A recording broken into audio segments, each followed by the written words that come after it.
Assalamualaikum warahmatullahi wabarakatuh.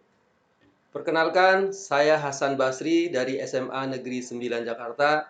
Pada kesempatan kali ini, saya akan menyampaikan pengimbasan guru belajar AKM, bimbingan teknik guru belajar seri asesmen kompetensi minimum yang diselenggarakan oleh Program Guru Belajar Kementerian Pendidikan Kebudayaan Republik Indonesia.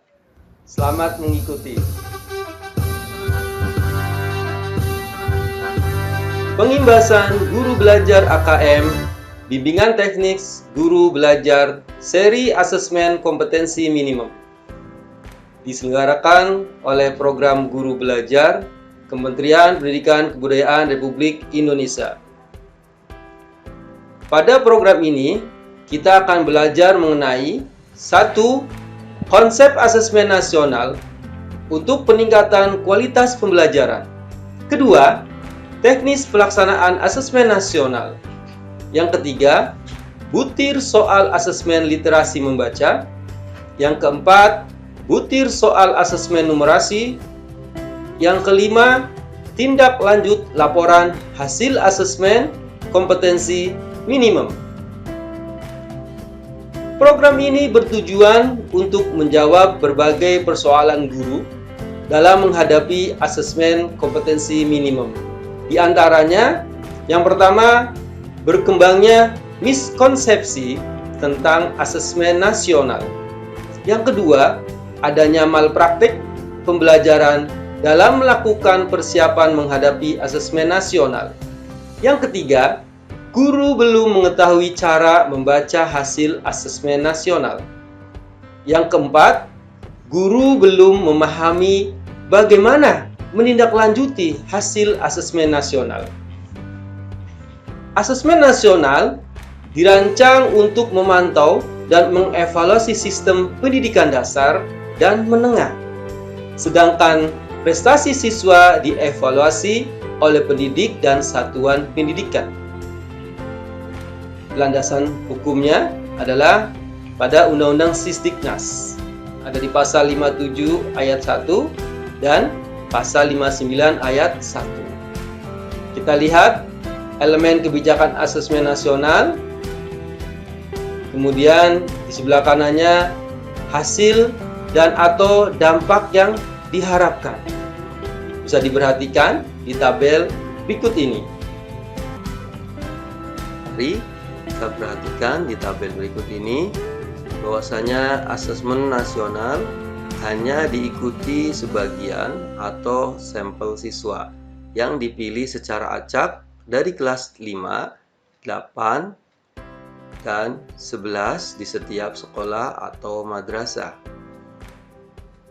Dampak yang diharapkan, asesmen nasional bukan evaluasi individu siswa. Kemudian, hasil asesmen nasional dapat ditindaklanjuti oleh sekolah. Selanjutnya, asesmen nasional tidak menambah beban siswa kelas 6, 9, dan 12 dan tidak juga digunakan untuk syarat kenaikan jenjang berikutnya atau untuk PPDB. Selanjutnya, asesmen nasional tahun 2021 digunakan sebagai baseline tanpa konsekuensi pada guru, sekolah, maupun Pemda. Apa dampak yang diharapkan? Yaitu mengurangi kecemasan pemangku kepentingan dan menghilangkan tekanan untuk curang. Selanjutnya, evaluasi kinerja tidak hanya berdasarkan skor rata, tapi juga perubahan skor atau tren dari satu tahun ke tahun berikutnya. Hasil atau dampak yang diharapkan adalah evaluasi kinerja lebih adil karena memperhitungkan posisi awal yang beragam. Selanjutnya, berorientasi pada perbaikan, bukan pada perbandingan antar sekolah maupun daerah. Elemen kebijakan asesmen nasional berikutnya adalah asesmen nasional dilaksanakan di semua sekolah atau madrasah. Jadi jelas, pemetaan dan potret mutu sekolah dasar atau madrasah ibtidaiyah, SMP atau madrasah sanawiyah, dan SMA, SMK maupun madrasah aliyah di semua daerah. Yang terakhir, elemen kebijakan asesmen nasional dilaksanakan setiap tahun dan dilaporkan pada setiap sekolah atau madrasah maupun pemerintah daerah. Jadi jelas, kinerja sistem terpantau secara berkala, kemudian hasil asesmen nasional digunakan untuk evaluasi diri. Kita akan mengetahui apa manfaat dari asesmen nasional. Apa sih manfaat asesmen nasional?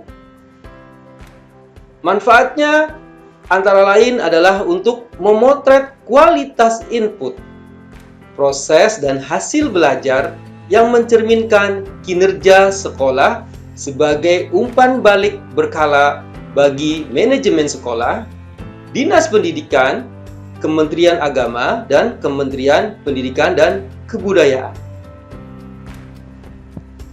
Petunjuk dan teknik pelaksanaan asesmen nasional.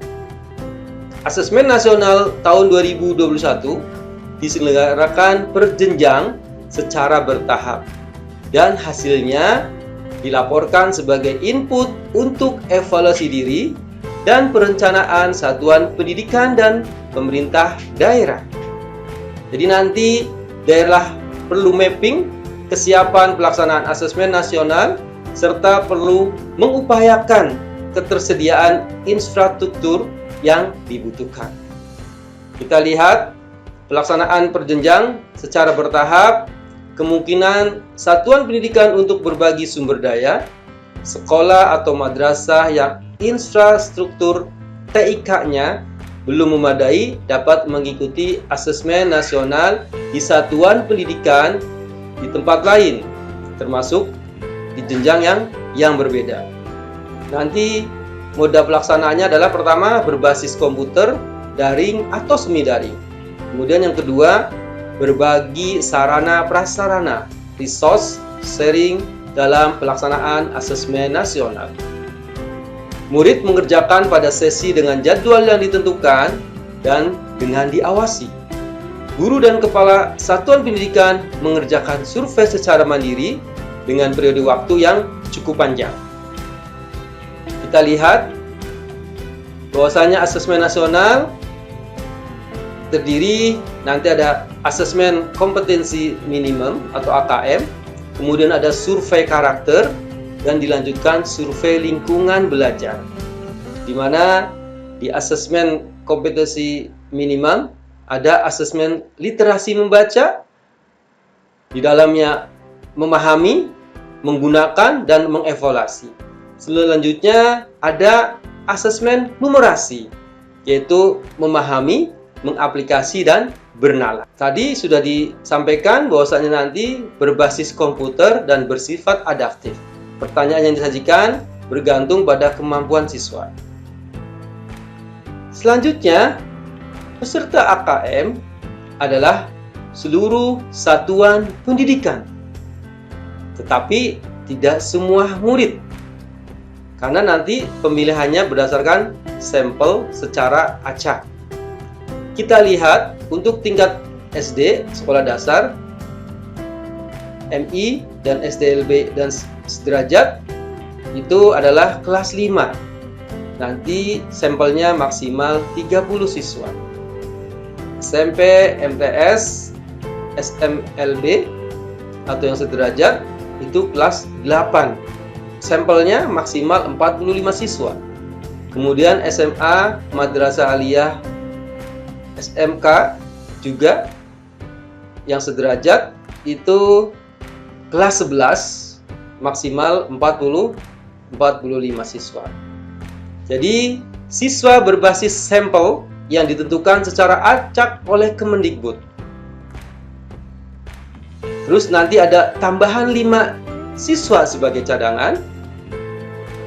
Asesmen nasional diikuti oleh satuan pendidikan yang memiliki nomor pokok sekolah nasional (NPSN) dan tercatat di Kemendikbud termasuk SPK dan SILN, sekolah yang ada di luar negeri. Asesmen nasional diikuti oleh siswa berkebutuhan khusus di sekolah inklusi yang mampu mengerjakan asesmen secara mandiri. Ini adalah kriteria asesmen nasional untuk pesertanya. Yang pertama, seluruh satuan pendidikan, tetapi tidak semua murid. Pemilihan sampel secara acak diambil dari kelas 5, 8, dan kelas 11. Setiap peserta mengerjakan tes literasi membaca, tes literasi numerasi, survei karakter, dan survei lingkungan belajar. Ternyata, pendidik dan kepala satuan pendidik juga nanti akan mengikuti. Kepala satuan pendidikan dan semua pendidik yang terdaftar di Dapodik atau di EMIS kalau di madrasah dan mengajar di satuan pendidikan tersebut menjadi peserta survei lingkungan belajar. Pendidik yang mengajar di lebih dari satuan pendidikan mengisi survei lingkungan belajar di setiap satuan pendidikan yang diajar. Kepala sekolah yang memimpin lebih dari satu satuan pendidikan mengisi survei lingkungan belajar di setiap satuan pendidikan yang dipimpin.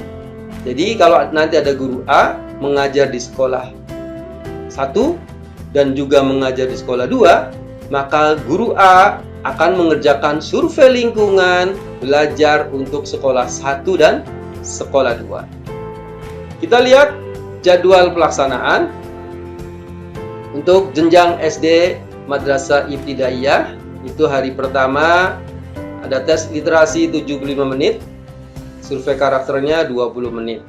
Kemudian hari kedua ada tes numerasi 75 menit, survei lingkungan belajarnya 20 menit.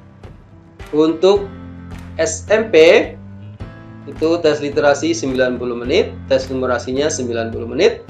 Untuk SMA, SMK, dan Madrasah Aliyah, survei karakter 30 menit, survei lingkungan belajar 30 menit. Oke, itu di hari pertama dan kedua. Yang perlu kita perhatikan, murid, guru, dan sekolah tidak perlu melakukan persiapan khusus untuk menghadapi asesmen nasional ini. Yang perlu dilakukan adalah merefleksikan dan memperbaiki mutu pembelajaran. Jadi jelas, murid tidak perlu menyiapkan diri secara khusus untuk asesmen nasional ini. Murid kelas 6, 9, dan 12 dapat fokus pada ujian sekolah dan seleksi masuk jenjang pendidikan berikutnya.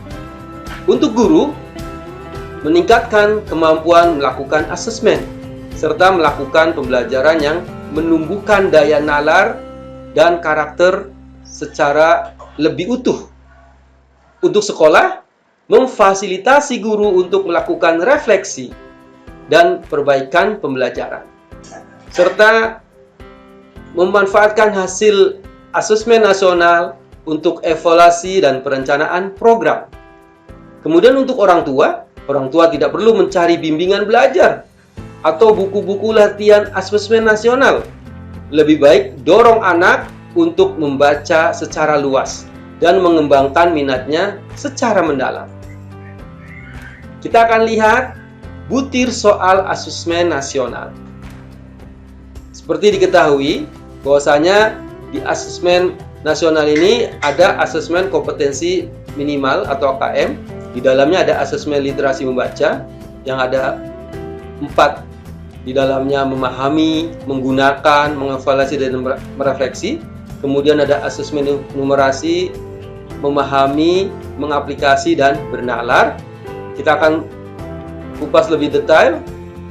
Ternyata bentuk soal asesmen nasional di asesmen kompetensi minimum ini terdiri dari pilihan ganda, kemudian pilihan ganda kompleks, menjodohkan, isian singkat, dan uraian.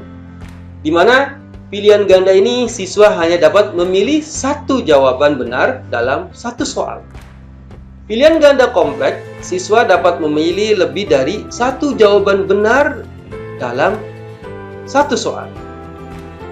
Kemudian, menjodohkan, siswa menjawab dengan cara menarik garis dari satu titik ke titik lainnya, yang merupakan pasangan pertanyaan dengan jawabannya. Isian singkat siswa dapat menjawab berupa bilangan, kata untuk menyebutkan nama benda, tempat, atau jawaban pasti lainnya. Selanjutnya yang terakhir adalah uraian. Siswa menjawab soal berupa kalimat-kalimat untuk menjelaskan jawabannya. Jadi bentuk soal asesmen ada 5. Pilihan ganda kompleks, menjodohkan, isian singkat, serta uraian. Kita akan lihat untuk murid kelas 5 akan mengerjakan 30 butir soal untuk mengukur kompetensi literasi. Kemudian 30 butir soal untuk mengukur kompetensi numerasi.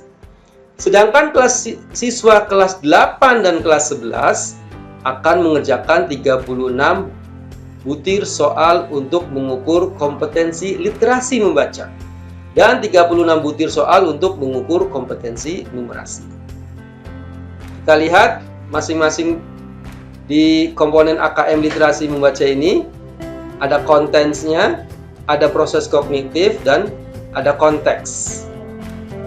Ya, masing-masing bisa kita pelajari bahwasanya nanti di konten ada teks informasi dan teks fiksi.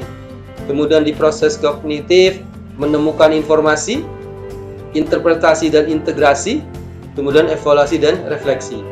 Dalam konteks ada personal, sosial budaya, dan saintifik. Selanjutnya, untuk komponen AKM numerasi, itu kontennya meliputi bilangan, pengukuran dan geometri, data dan ketidakpastian, dilanjutkan dengan aljabar. Ini untuk yang numerasi. Untuk progres kognitifnya di AKM numerasi adalah pemahaman, penerapan, dan penalaran. Kemudian untuk konteks di AKM numerasi adalah personal, sosial budaya, serta saintifik. Setelah dilaksanakannya AKM, apa sih tindak lanjut laporan hasil asesmen kompetensi ini? Ternyata laporan hasil asesmen kompetensi ini adalah berkelanjutan. Tahap lanjutan setelah pelaksanaan asesmen kompetensi minimum adalah tahap pelaporan hasil asesmen sesuai dengan tujuannya. Asesmen kompetensi minimum dirancang untuk memberikan informasi mengenai tingkat kompetensi dasar siswa berupa kompetensi literasi membaca dan numerasi. Kemudian dari laporan hasil asesmen kompetensi tersebut, satuan pendidikan dapat melihat tingkat penguasaan kompetensi siswanya, penguasaan kompetensi literasi membaca, dan numerasi siswa dikategorikan dalam 4 tingkatan. Apa saja kategorinya? Kita lihat, hasil AKM dilaporkan dalam 4 kelompok yang menggambarkan tingkat kompetensi yang berbeda. Untuk literasi, ada kelompok perlu intervensi khusus. Ya, jadi nanti kalau murid belum mampu menemukan dan mengambil informasi eksplisit yang ada dalam teks ataupun membuat interpretasi sederhana, itu masuk ke perlu intervensi khusus. Kemudian ada kelompok dasar, kelompok cakap, dan kelompok mahir. Bisa diperhatikan di tabel berikut. Selanjutnya, untuk numerasi sama, ada kelompok perlu intervensi khusus, ada kelompok dasar, cakap, dan mahir. Silakan bisa diamati di tabel berikut ini. Selanjutnya, tingkat kompetensi perlu intervensi khusus, dasar, cakap, dan mahir dapat dimanfaatkan oleh guru berbagai mata pelajaran untuk menyusun strategi pembelajaran yang efektif dan berkualitas sesuai dengan tingkat kompetensi siswa. Dengan demikian, teaching at the right level dapat diterapkan. Pembelajaran yang dirancang dengan memperhatikan tingkat capaian siswa akan memudahkan siswa menguasai konsep keterampilan dan konten yang diharapkan pada suatu mata pelajaran. Demikian pengimbasan guru belajar AKM yang bisa saya sampaikan. Semoga bermanfaat. Assalamualaikum warahmatullahi wabarakatuh.